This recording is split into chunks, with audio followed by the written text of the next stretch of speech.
It's 9 a.m. and we're about to make an automation.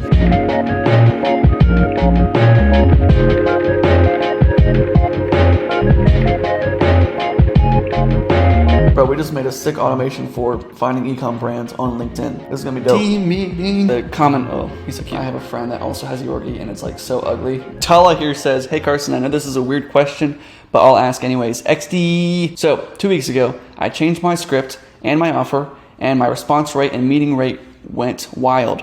I'm getting on average 4 appointments per 100 outreach. That is amazing, bro. All automatic. Dude, that's crazy. But it's in the starting phases and I'm so nervous. Even though I made a pitch deck, but still I'm nervous as blank. And I think I took like 7 meetings last week, closed 2 of them, but I also canceled and rescheduled like 4 or 5 meetings because I'm nervous and I don't want to get on the call. Is this normal when starting out, or is it just me? How can I overcome this fear? So I'm gonna go over, I've been actually wanting to make this video for a while, where how do I get a 50% closing rate? All right, I can get about a 50 to 65% closing rate. I can share with you, here's a, whatever, my appointment log, here's all the closes I'm getting. So I get a pretty high percent closing rate. How do I do this? I'm gonna share with you my exact framework on my whiteboard. So when you're starting out, I just wanna give you some ideas on what you should be doing, and also if you're advanced, if you've been doing this for a while. I'm not very good at sales. I am terrible at sales, okay? I'm not Grant Cardone, I'm not Alex Ramosi, I'm not like this big buff dude that's like, yo, what's up guys? How are you doing? I'm not someone that controls a room as soon as I walk into it. I'm pretty reserved and pretty laid back. By nature, an introvert. So I'm gonna show you how I do what I do, how I get a 50% close rate by being terrible at sales. So when I started off, I realized, 1, these people are just people, and I'll get into that in a minute. And then 2, you just want to act like an expert. So you want to be the expert to that person. So whenever you hop on the phone with somebody, you just want to act like you know everything what you're talking about. You want to fake it till you make it. Now, I'm not saying that you should completely fake everything, like lie to people. I never really lied to anyone, but I would, I just learned about Go High Level. And if you watch my 0 to 1 million video, there's a portion where I'm like, I just have so many sales calls. I'm just kind of telling people this, telling people that. Yeah, we have this automated system, blah, blah, blah, blah, blah. I'm just kind of upselling Go High Level. I didn't really know anything about it. Like I knew a broad overview of what it could do, what it could accomplish, but I had no clue, right? And I'm not very good at talking. I stutter a lot as I am right now. But I just acted like the expert. When I worked at Best Buy, my first sale that I made was like $200, and that was like for some Switch toys and stuff like that. And the lady, she was asking me, what should I do? Like she had a son, and her son's friends would come over. They wanted to play certain games. She didn't know what games to buy, and she didn't know what controllers to buy for multiple friends. And so I was like, at first I was like, yeah, I don't know. Maybe you should get this game. Maybe you should get this controller. And I was like, and she's like, what should I do? What should I do? People want to be led. People want to just like, tell me the answers. Like that's what people want. What do I need to know? They want the golden ticket, right? So you just have to have the golden ticket for them. Be the expert. And so the better thing to do that I should have done in that situation would be like, hey, lady, if you're in that situation, if I were you, this is exactly what I would do. I would get 2 Switch controllers, a Pro controller, as well as these 2 games. Splatoon's 2, just so your son can play, and then also, I don't know, Fortnite, and then whatever other, I don't know, just something random, right? So it would have been better for me to just be the expert instead of being like, I don't know, maybe this, maybe that, maybe that. She wanted to know exactly what she needed to do in order to make her son happy, right? Whatever it was. And so as soon as I kind of understood this, that people just want to, like, whenever you're the expert, you can suck at talking. You can be terrible at talking. You can be terrible at, I don't know, like speaking to people. Elon Musk is a pretty bad speaker, right? He's not very good at speaking. He's always stuttering. He's always like, very light in his speech. Like he's not a natural born, just outgoing person. But he's the expert. He knows what he's talking about. And so people listen to him because he knows what he's talking about. So that's our job, is how do we become the expert. So when I started really understanding all the products, so I remember at Best Buy, this is where all my sales experience come from. I think that was actually a really good job for me because I learned a lot during that job. But someone would come in about a stereo system for their car or for their TV or their sound system. I didn't know anything about stereo systems for cars, and I really didn't care to know because they were such low ticket items. And I was like, I'm not trying to sell $200. I'm trying to sell, a $10,000 TV. So whenever someone would come in for those, I'd be like, yeah, I don't really know. And they would always say, get me someone who does, right? Give me someone who does know so that I can get the golden ticket from them. So they can just tell me what I need to hear so that I can just make a purchase. Like, I don't want to have to think for myself. I just want for you to give me the answers. That's what people want, right? So we want to give them the answers. So when I started to understand this, when someone would come in for a computer and they say, what should I get? I'd be like, what you really need for your situation is this. And they'd be like, oh, wow, probably should get that. What about this? What camera should I buy? I was the expert on cameras. Like, I was in the camera department. And let's say I was selling a computer, someone from the computer section was trying to sell a camera because they just said that they were interested in cameras. And they're like, I don't know anything about these cameras. So they'd always call me up like, hey, Carson, can you please come over here and sell this camera? Because we have no clue what we're talking about. And so I'd be like, yeah, I'd come over. They'd be like, I just want to take photos of my kids and I want to blah, blah, blah. And be like, okay, if you're trying to do that, this is the camera I'd buy. This one right here. And they'd be like, yeah, thank you. And they'd pick up the camera and purchase it. So I knew everything about cameras. I was like, look, you want to get the Sigma lens, you want to get the f1.4 16 millimeter. I just knew everything about everything when it came to cameras. And so whenever someone asked a question, I was just the expert. And it was so easy to sell just because I was the expert. I got this from a book. I don't think it was spin selling. Maybe it was spin selling. I don't know. It was some sort of sales book. I forget which one it was. But it was just saying, you just want to position yourself as the expert.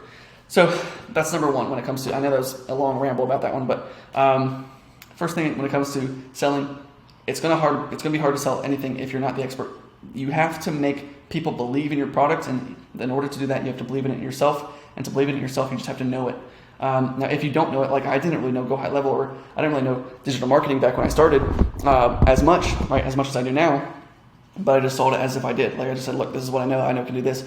This is the result that it's getting for other people, and I can do it for you too. And so that's what I did. All right, be the expert. Next one, they are literally just human. So we have to look at it like they're just another human being. What's the worst that could happen, right? If you cold called me today and you said, hey Carson, are you interested in a pill that can make you lose 50 pounds in 20 hours? What's the worst I could say? Like, I'm going to kill your entire family. Like, what's the worst that could actually happen if I get on this call? Not much. All right, so if we look at the worst case scenario, they just tell you off. I don't know. They just say that you're the worst person ever and everything. What's actually the worst that can happen? All right. And even in those situations where the worst actually happens, it's never really that bad. So I'll give you an example. I listened to the story of this lady that she had an online store and she was selling something. She sold it to this person and they were furious about the product that they received. They were just like, they wrote her this long email about how bad it was and they're gonna sue her, they're gonna ruin her career, everything like that, right? So she gets this email, and over the weekend she contemplates shutting down her store, stopping her online business, going back and getting another job. And over the weekend she tries to craft this email as a reply, and so she crafts this really long, elegant email like, I'm so sorry that you experienced this issue, and we want to do everything we can to fix it for you, all this stuff. And then when she replied, right, when she sent the email like, this is, we can fix everything for you, whatever. When she replied, she received a reply to that email, and the person was like, oh, I'm sorry, I fixed it, it's no problem anymore, thanks. Right? So the person made it out to be this huge big deal. And then the person that was receiving the email, right, the lady that owned the store, she was contemplating her entire life just because of this one email, and she took it too literally. And these people are just human. Like, you're just talking to another person. It's really not that big of a deal. Even though, like, I'm introverted at heart, right? So I know what it's like to be like, I don't really want to walk up to that person and talk to them. Like, when I'm walking up and down the street here, I usually don't make eye contact with anyone. But we have to remember these people are just literally just people. So human. Next point, don't care. So what I mean by don't care is I watched this video by Dan Kennedy. It is, I think it's called a wealth attraction seminar. He had a video. It's on YouTube. It's like 6 hours long. I can try to link it in the description. But it is a really good video about how you should think about money. Like, it doesn't care about you. If you're desperate for money, if you love money, if you hate money, it does not care, right? Money never cares. All money is an exchange of value that you provide to other people. The only reason Jeff Bezos has more money than you is because he provided more value to the earth than you did. So money doesn't care. So you don't have to care, right? Just don't care about money. So when you stop caring, then it attracts to you. So if you don't really care about it, if you think it's abundant, right? It's like, it's not a worry to you, then it comes to you easily. Like, people that worry about the gas prices, like I used to worry a lot about, gas, oh my goodness, it's $2.89, right? And now it's like $5 a gallon. That's gone down, but it's like, when I worried so much, that's when I had problems. But you're gonna buy gas anyways. Like you're not gonna not buy gas. So why are we caring about like you're gonna have to fill your tank up eventually. So like worrying about maybe the couple dollars I save if I only put $10 in today and then hopefully it goes down the next 2 weeks and then I can fill the tank back up. If you come on too strong to somebody else, they're gonna see that, they're gonna notice that, and they're gonna back away because you're coming on too strong. If you try too hard, if we push too hard, and we say, look, I really need the sale, if we go in with that mentality, then usually you never get the sale.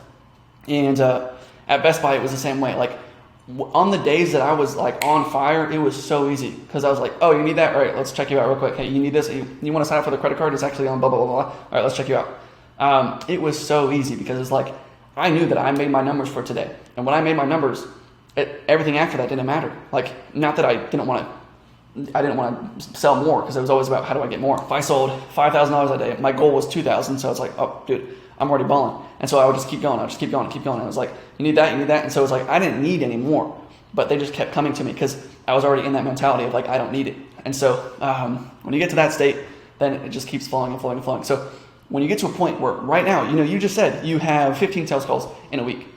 And out of this, like, out of 15, if you close 2 of them, right, who cares? Like, you did it, right? You set the goal for a week. I want to close at least one of these people. You close that one, you're like, all right, cool. That's it. Everyone else after that is just extra. And then you can just treat it as if or as such, right? It's just extra. And so we don't have to care about any of the sales calls. And if we don't care, we can give them the best value, right? So we're not trying to upsell them. We're not trying to hard sell them. We're not trying to get them to do anything that we want them to do. We're just like, if it doesn't work for you, that's cool. It doesn't work. But if it does work for you, that's great. I've got a guarantee and everything, blah, blah, blah. So don't care, right? Hopefully that makes sense. The last and final thing is don't use the script. Why don't use the script? So when I started, I used the script. And whenever someone would go off track, where, I say, look, this is what it is and this is how it works. And I would say, like, what's your current situation? What do you desire to be at in 12 months? And it's just these weird questions. I got it from the Sam Ovens course. A lot of times I'd be like, what the heck are you talking about? Like, why can't we just get to the point here? And I was like, I guess we can. I would just have to scroll down to the bottom and go to the offer. And now when I get on sales calls, all it is like, hey, what do you do? Where are you at currently? What do you want? So I figure out what they want, and then I just kind of craft the offer around what they want. And so when I use the script, it was always like, you kind of put yourself in a limited framework of like, this is how the conversation has to flow. And if it doesn't flow that way, then you don't know what to do. But if you don't use the script, figure out who they are and where they want to go. That's all you really need to know. And you'd be like, look, this is what I do. This is how much it costs. And this is the guarantee. And that's basically it. And they say, do you have any questions for me? They give me all these, objections, which they're not really objections. They're just asking me questions. Cool. And then I'll just answer the questions and that's it. So I don't use a script.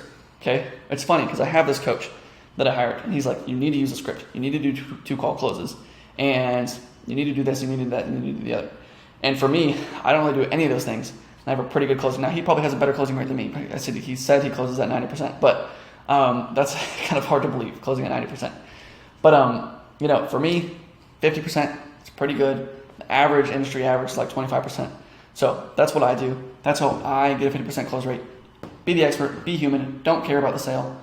Just try to give them value, and then don't use a script. Anyways, hopefully that helps you out. Let's keep going.